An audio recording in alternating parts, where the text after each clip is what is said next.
Quero que vocês abram a palavra de Deus comigo em Mateus 14, 22.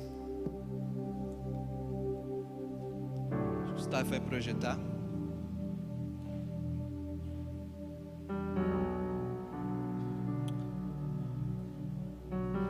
Eu vou lendo aqui enquanto isso.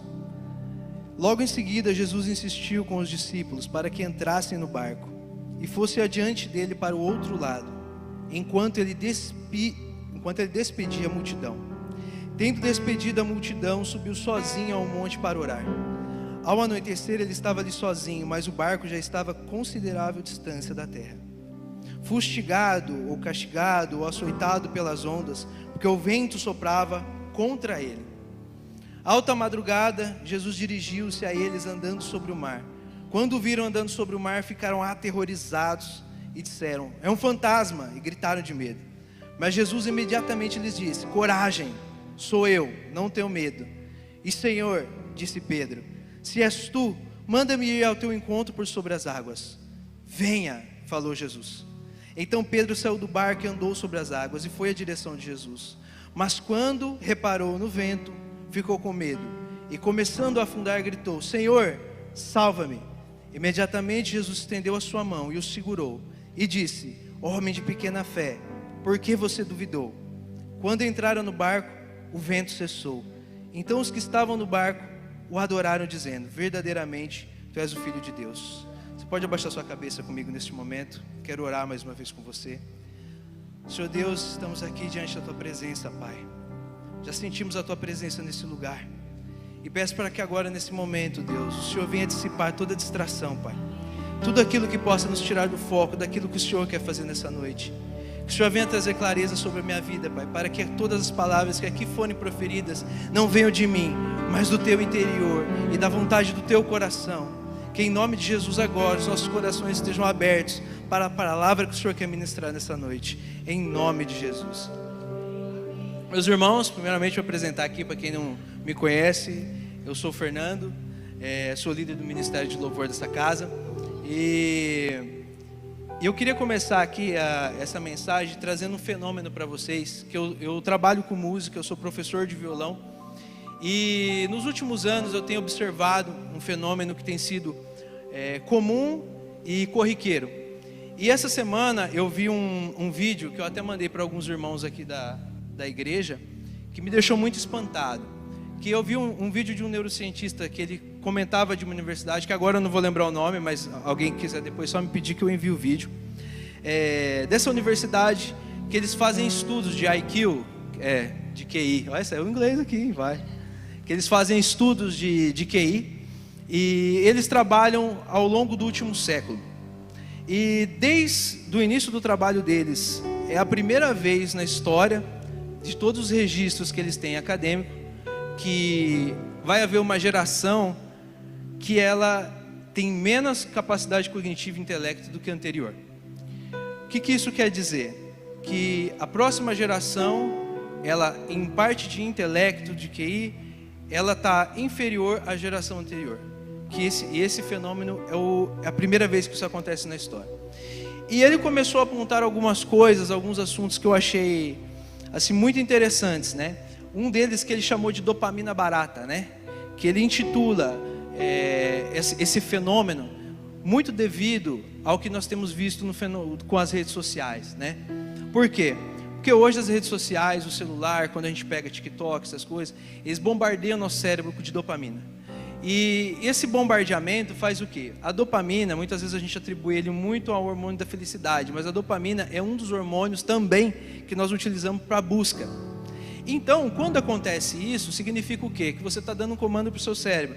Eu já estou te dando tudo o que você precisa para você se saciar. Então você não precisa buscar. E o que está acontecendo? Nesse estudo que eles fizeram, eles detectaram que os jovens hoje americanos estão com vocabulário 10 vezes menor do que um jovem americano da década de 50. Isso por quê? Não tem tido esforço, né?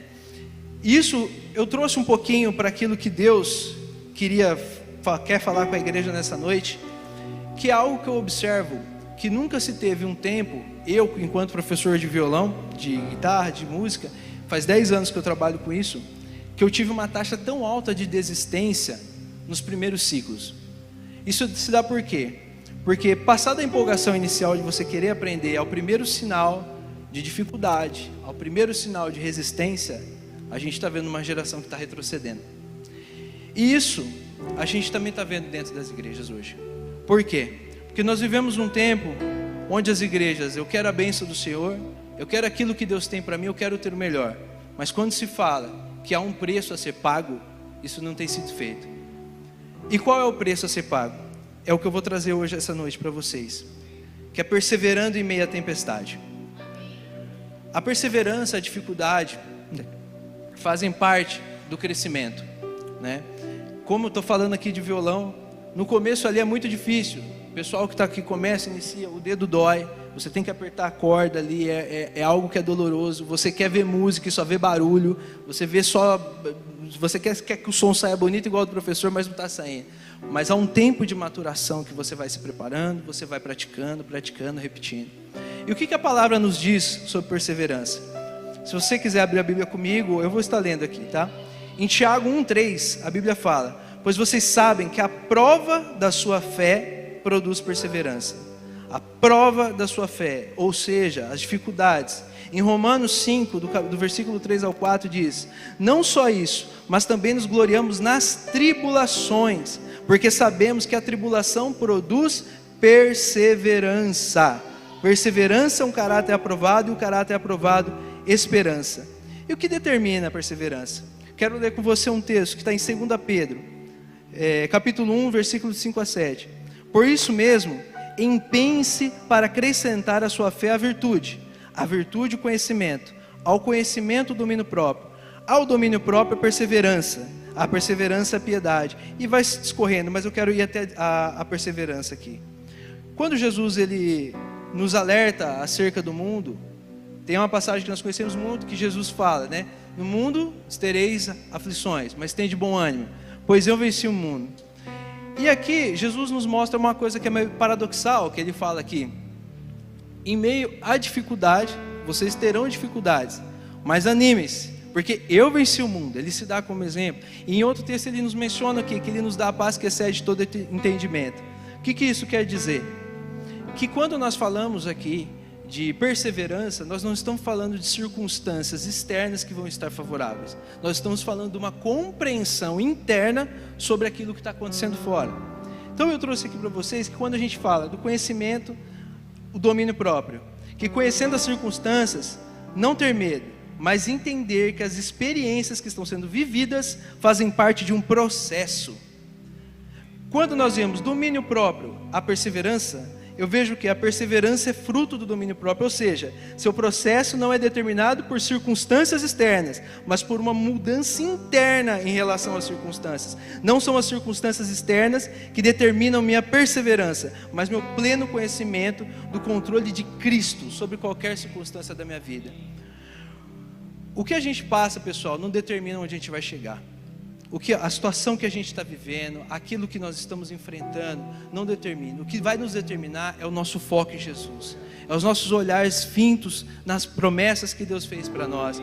E quando eu vejo isso, eu consigo aqui colocar duas coisas que eu acho muito importante para nós, para a vida do cristão, para que a gente consiga perseverar. Que o primeiro é honrar os princípios, e segundo, manter os olhos fixos em Jesus.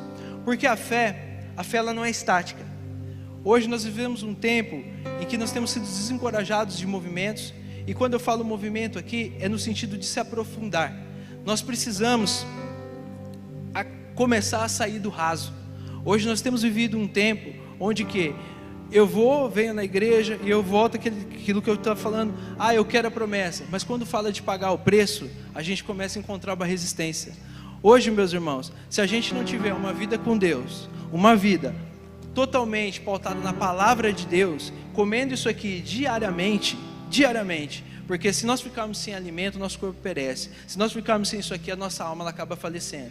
Nós precisamos da palavra de Deus. E aqui eu quero falar da perseverança que te leva ao propósito. Em Hebreus 12, o texto diz no versículo 1: portanto nós também, pois que estamos rodeados de uma tão grande nuvem de testemunhas, deixemos todo embaraço e o pecado que tão de perto nos rodeia, e corramos com paciência a carreira que nos está proposta, olhando para Jesus. A perseverança está em o quê? Olhar para Jesus, autor e consumador da fé, o qual, pelo gozo que lhe estava proposto, suportou a cruz, desprezando a afronta, e assentou-se à destra do trono de Deus. Quem honra o princípio, meu irmão, está no caminho da promessa. Nós temos que honrar os princípios que Deus estabeleceu.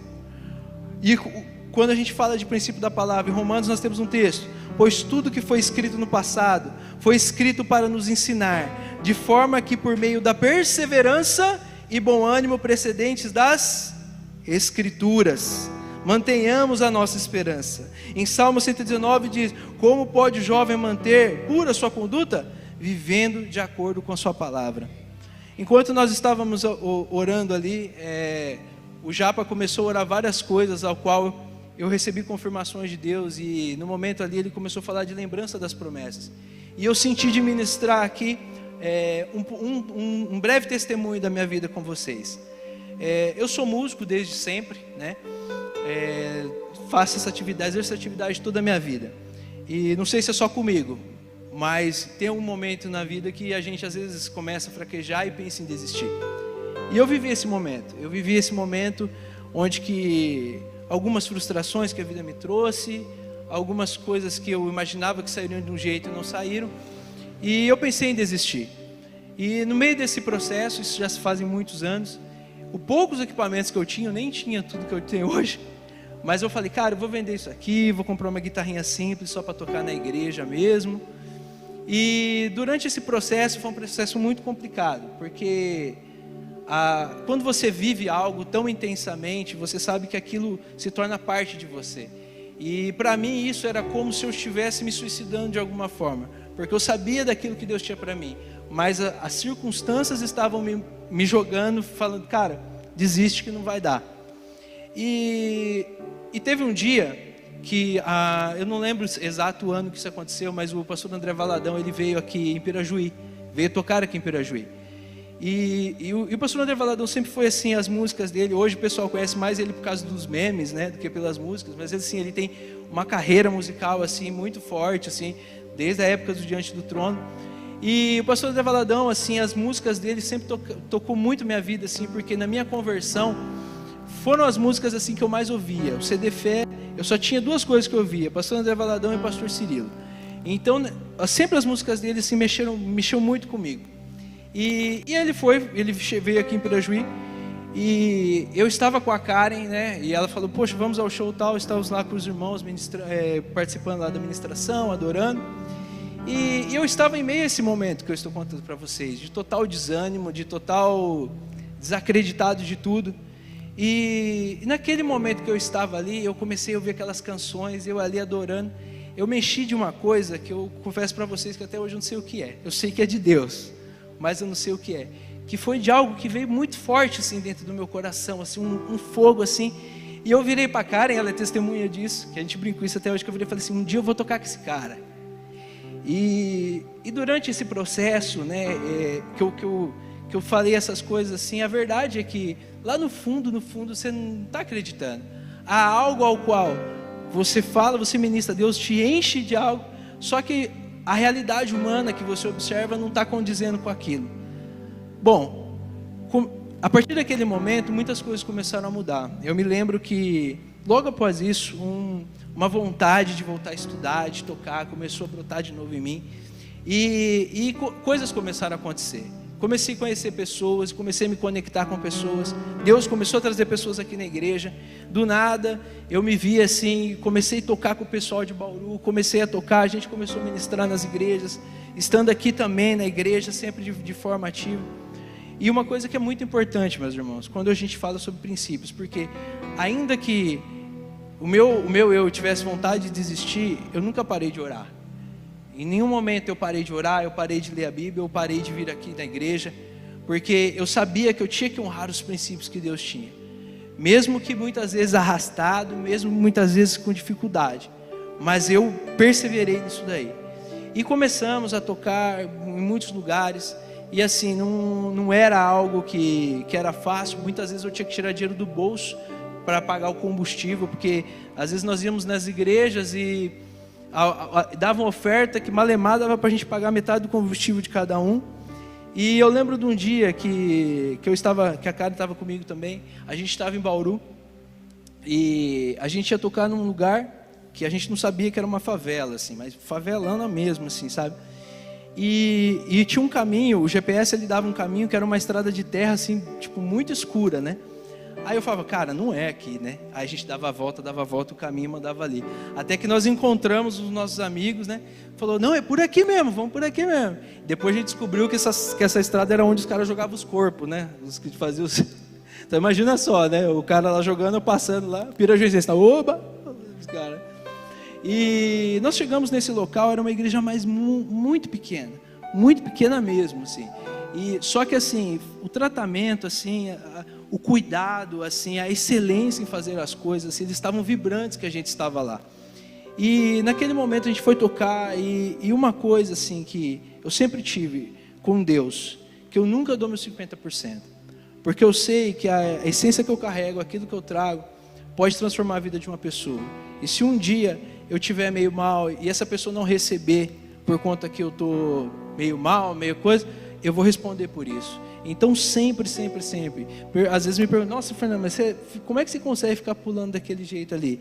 Eu falo, cara, é porque se souber de onde que Deus me tirou, irmão, você entender a alegria que eu tenho de estar louvando e adorando. Porque se não fosse Deus na minha vida, e da mesma forma que eu adoro aqui, você vai me ver adorando em qualquer outro lugar, porque isso faz parte de mim. Isso é o melhor que eu tenho para entregar para o meu Senhor. E naquele dia, mesma forma, nós adoramos com intensidade. Foi uma noite maravilhosa na presença do Senhor, tudo muito simples ali.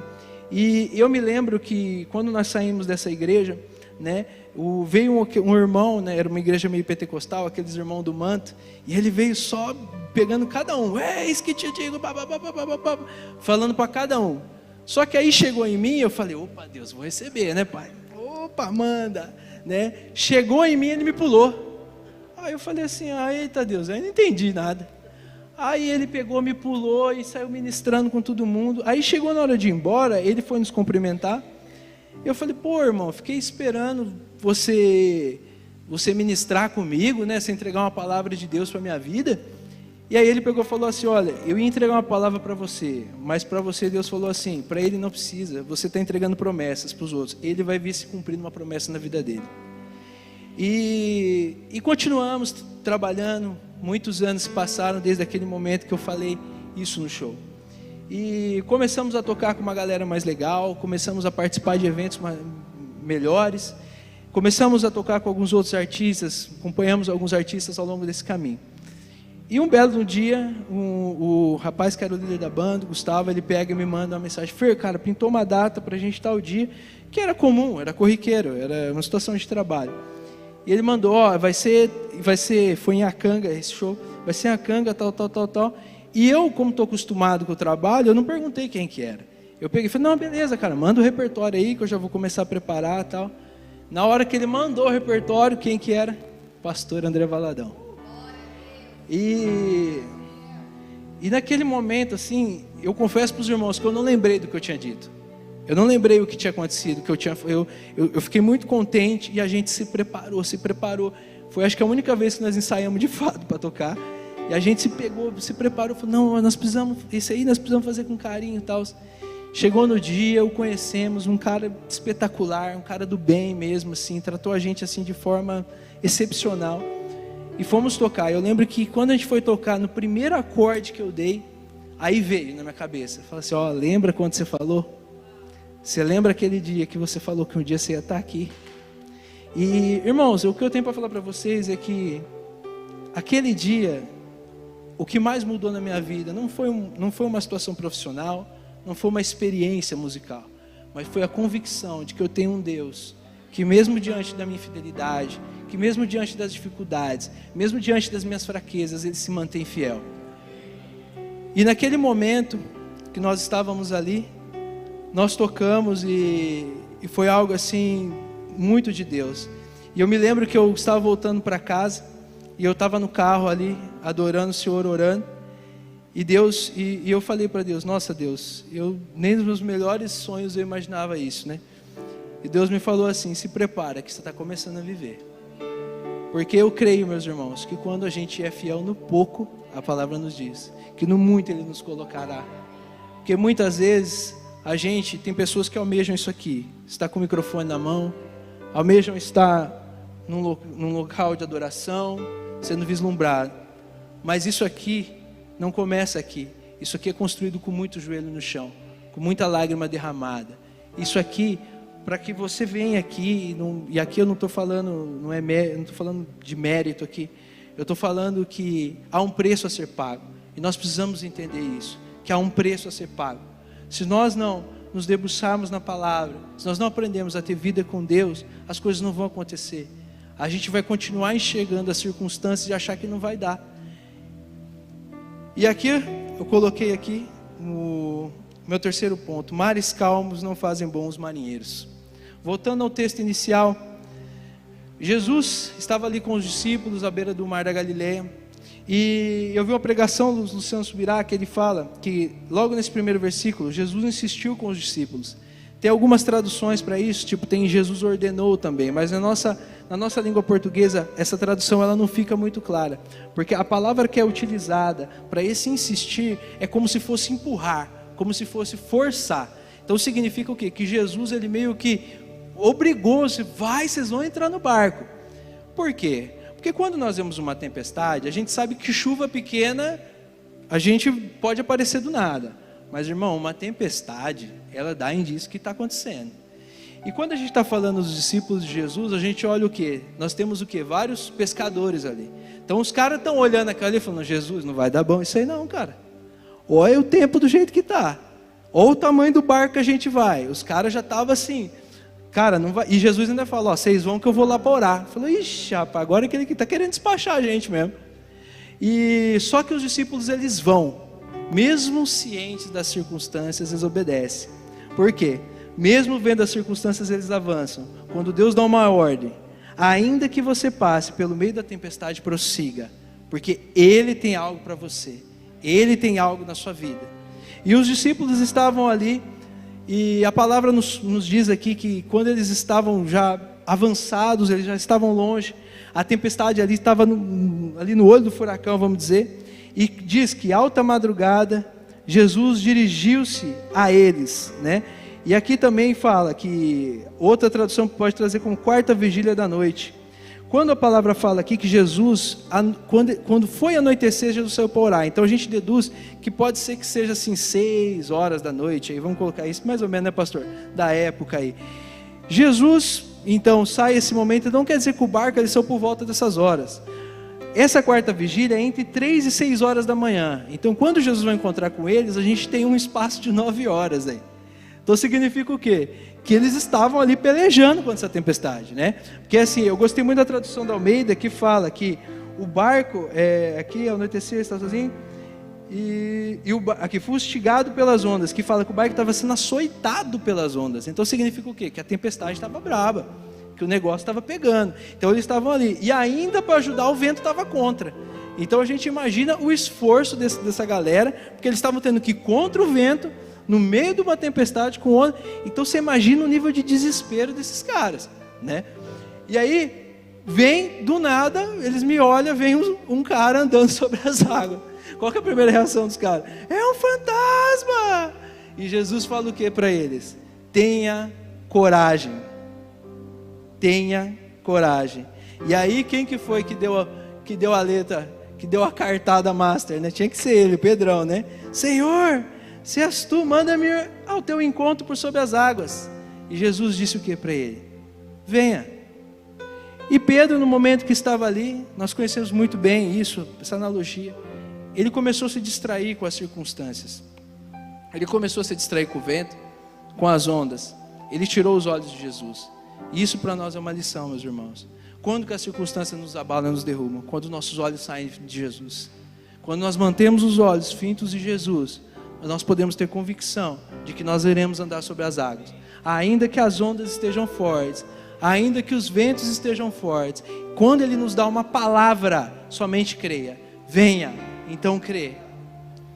Aleluia.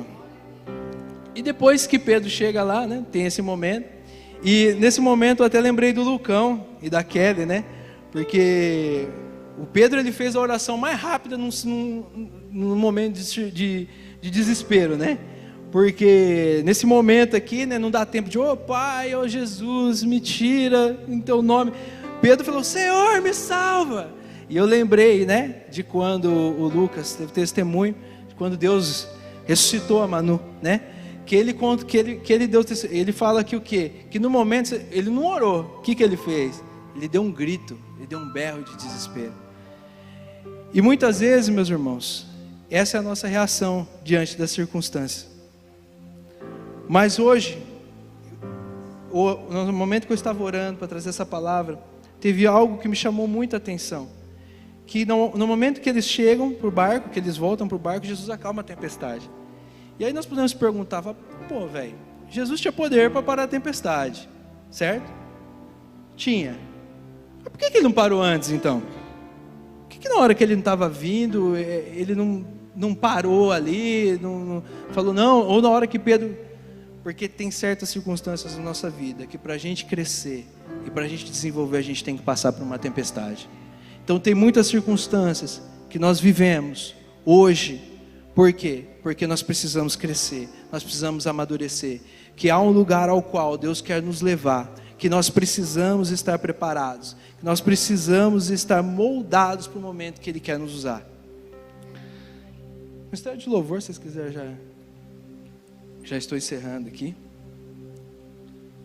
E como que eu faço para que ainda que os ventos da vida estejam agitados e eu continue avançando? É muito simples, é confiar na ordem de Jesus. Venha. Hoje Jesus nos chama para um momento de coragem. Jesus tem nos chamado para um tempo onde nós temos que confiar único e exclusivamente na sua palavra. Ainda que a figueira não floresça, nem haja fruto na vide, o produto da oliveira minta, e os campos não produzam mantimento, as ovelhas sejam arrebatadas do aprisco, e nos currais não haja gado, todavia eu me alegro no Senhor, exulto no Deus da minha salvação, o Deus que é a minha fortaleza. Em 2 Coríntios, capítulo 1, versículo de 8 a 10, porque não queremos, irmãos, que ignoreis a tribulação, aqui quem está falando é Paulo, que nos sobreveio na Ásia, pois que fomos sobremaneira agravados, mais do que podíamos suportar, de modo tal que até da vida desesperamos, mas já em nós mesmos tínhamos a sentença de morte, para que não confiávamos em nós, mas em Deus que ressuscita os mortos. Em Isaías 41, não temas, porque eu estou contigo, não te assombres, porque eu sou teu Deus, eu te fortaleço, eu te ajudo e te sustento com a destra da minha justiça. Em João 16, estas coisas vos tenho dito, para que tenhas paz em mim. No mundo passais por aflições, mas tende bom ânimo, porque eu venci o mundo. E em Marcos diz, mas aquele que perseverar até o fim, será salvo. Que nós possamos ter a fé de olhar para Jesus em meio à tempestade, e crer que somente a sua palavra basta, para que nós possamos andar sobre as águas. Que hoje, que eu possa ter conseguido passar para vocês, que para que nós alcancemos esse estado, nós precisamos estar fundamentados na palavra de Deus, mergulhados totalmente na palavra de Deus, e seguindo aquilo, a palavra que Jesus nos ordenar, em nome de Jesus, amém.